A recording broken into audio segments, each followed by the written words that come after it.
हाथरस हादसा।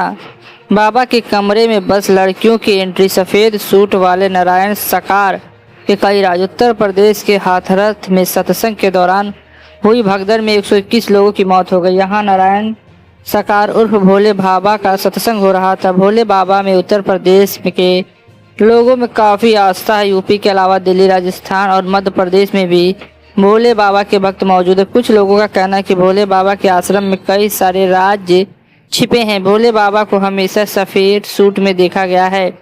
साथ ही यह भी सुनने को मिला है कि बाबा के कमरे में सिर्फ लड़कियों की एंट्री थी।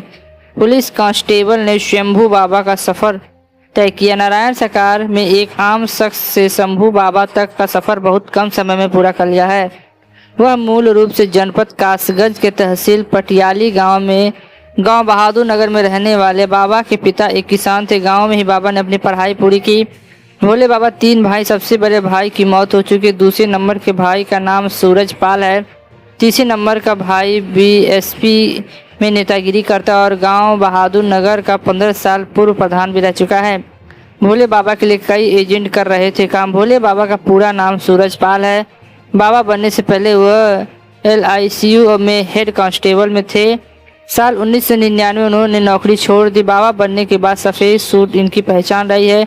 इनकी पत्नी का नाम प्रेमवती है। ऐसे आरोप लगाया जा रहा है कि भोले बाबा के लिए कई एजेंट काम कर रहे थे। वह एजेंटों को भ्रमित करने के लिए पैसे देते थे। जनता को भ्रमित करने के लिए एजेंट कहते थे कि बाबा की उंगली पर चक्र दिखाई देता है।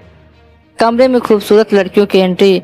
नारायण सकार का यह भी आरोप लगाते हैं सब कि उन्होंने गांव की ज़मीनों पर अवैध कब्जा कर आश्रम बनाया है।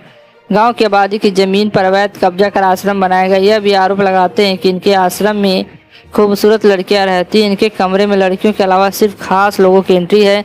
अन्य लोगों को भोले बाबा के कमरे के अंदर जाने की इजाज़त नहीं है। किसी बाहर के आदमी को तो उनके कमरे में जाने की कतई अनुमति नहीं है। लग्जरी गाड़ियों में सफ़र करते हैं बाबा, लेकिन भोले बाबा के पास बहुत महंगी लग्जरी गाड़ियां हैं। हालांकि बाबा जो लग्जरिया गाड़ियां इस्तेमाल करते हैं उनमें से एक का भी रजिस्ट्रेशन उनके नाम पर नहीं है। सभी गाड़ियां दूसरे लोग, खासतौर पर भक्तों के नाम पर है। बाबा ने अपने नाम पर कुछ भी नहीं रखा है। बताया जा रहा है कि एक बार ये जेल भी जा चुके हैं। हालांकि पिछले कुछ समय से बाबा की मान्यता लगातार बढ़ रही है। पिछले साल बाबा के दरबार में यूपी के पूर्व मुख्यमंत्री और सपा अध्यक्ष अखिलेश यादव भी पहुंचे थे। अखिलेश की बाबा के दरबार में पहुंचने की तस्वीर सोशल मीडिया पर वायरल हो रही है। आपको क्या लगता है? अपना कमेंट करके जरूर बताएं। आज के लिए बस इतना, फिर मिलते हैं नई वीडियो में। जय हिंद, जय भारत।